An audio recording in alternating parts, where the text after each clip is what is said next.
Hello, my name is Dr. Jasna Schwind. I'm a narrative inquirer, and I explore human experience using arts-informed narrative inquiry, qualitative research approach. The purpose of this short video is twofold. One, to provide an exemplar of the three-dimensional space of experience as informed by John Dewey's philosophy of experience, and articulated by Connolly and Clendenin into the narrative inquiry research framework in the early 1990s.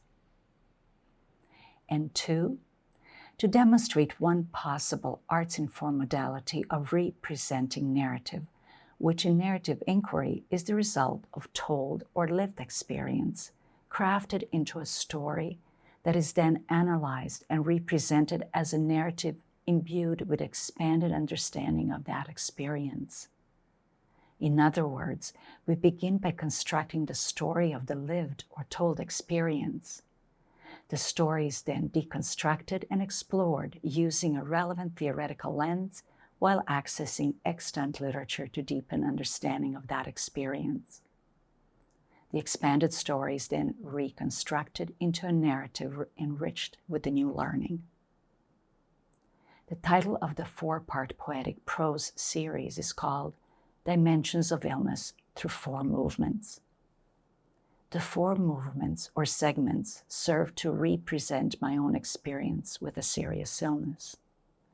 Although this video is intended to exemplify the three dimensions of experience, one could also explore other aspects of restored experience, such as identity of a patient, professional, family member, and so on.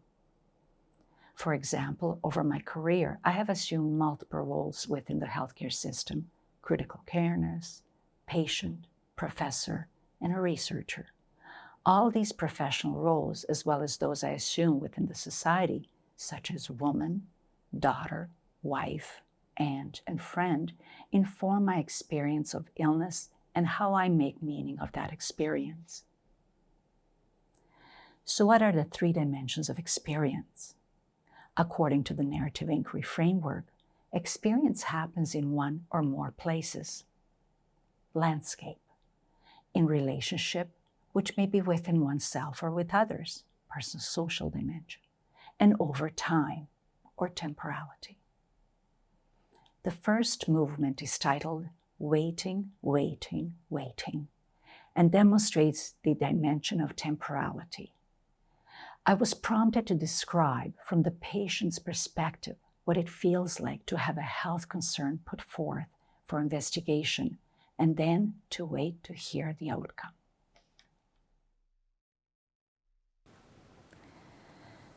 Movement 1. Waiting, waiting, waiting. I wait in the waiting room to see my family doctor. Shock.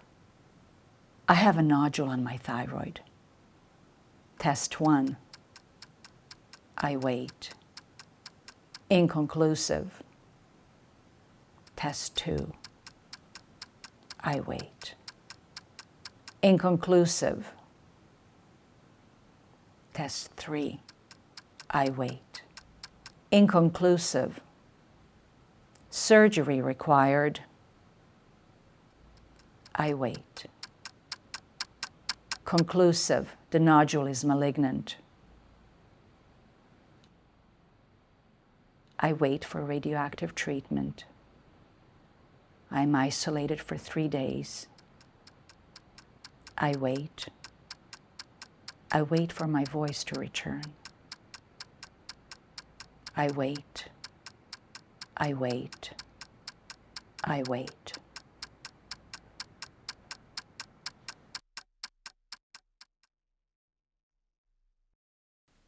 The second and the third movements exemplify the relational quality of experience.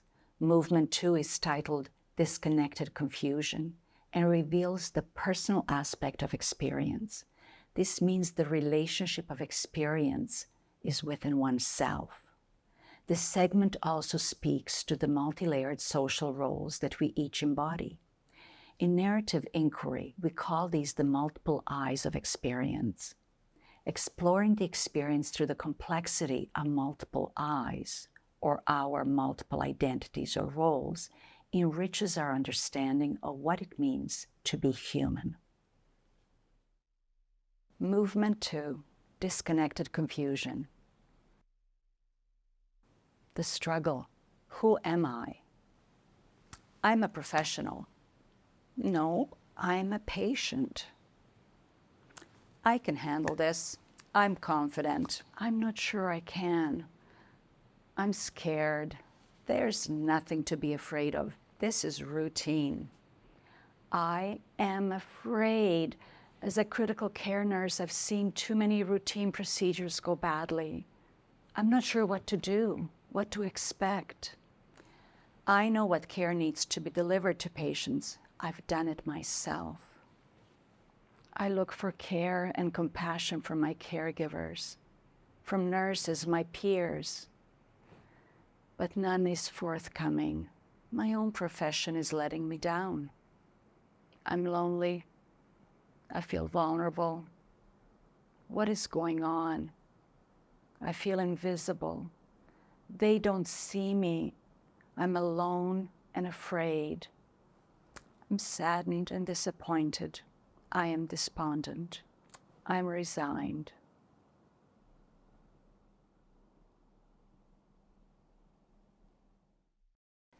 Movement 3, titled What's in a Name, on the other hand, exhibits the social component of relationship of the experience.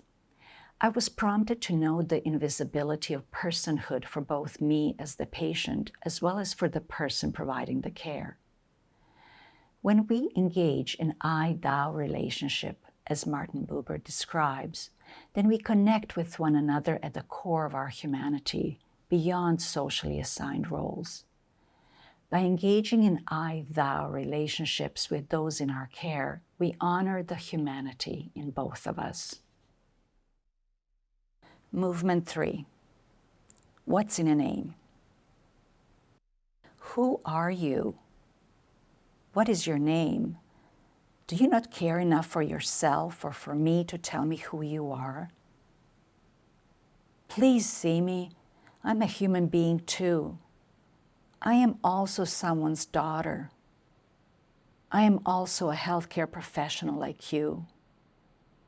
Please let me see your humanness. Please see mine.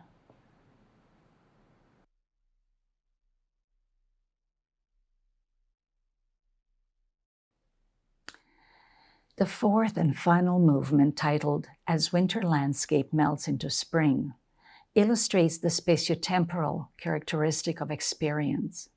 As this fourth segment reveals the trajectory of my illness experience, it is done through various landscapes or places across the seasons of winter and spring, and concludes with the present moment acknowledgement of this torturous journey, the recognition that the path forward has been altered. Movement 4, as winter landscape melts into spring. I encountered the still life of a February day, cold and breathless, frozen snow on the ground. The uncertainty of the slippery terrain brings forth the vulnerability of walking the life path. Walking to the specialist's office on this early March morning, sun's rays have softened the sharp edges of the northwest wind to a bearable comfort. March 21st, surgery day, the first day of spring. My body's being altered. Fear, uncertainty, a new beginning. As the nightfall approaches, the hospital room looks shadowy, the hallways lit. My voice is weak and barely audible. I cannot swallow. I'm choking. I'm in pain. I drift off to sleep again. Early April, I'm at home again. How beautiful it is to be back at home. Our gardens are starting to show signs of life, and yet I still feel uncertain about my future. May 2nd is a Monday this year. The sun is out once again. Spring flowers are bright in their joy of life. I enter the treatment phase. 3 days of isolation. I impishly ask, will I glow from radioactive iodine? Tuesday morning arrives. I feel imprisoned. I look longingly out of the small window of my hospital room. I write, today I am discolored, muted into silence, being, waiting to bloom. It is now many years since my surgery. My voice is much stronger. There's no superficial physical trace showing that I have ever had surgery in my neck. However, I am wounded, and yet I heal. Like a tree that loses one of its limbs during a snowstorm, I heal the wound. Slowly I heal, and the invisible scar remains, imperfect. The tree still reaches for the sun and humbly bends with the wind. I'm on a different path now, while life steadily moves forward on its new course.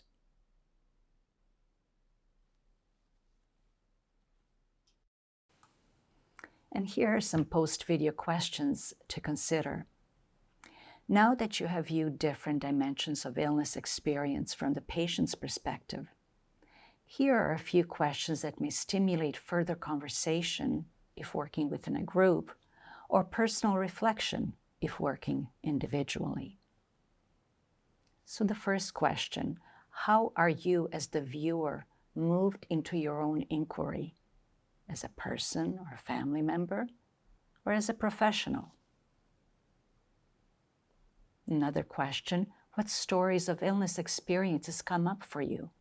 Your own or those of your loved ones, or of people in your care, your patients?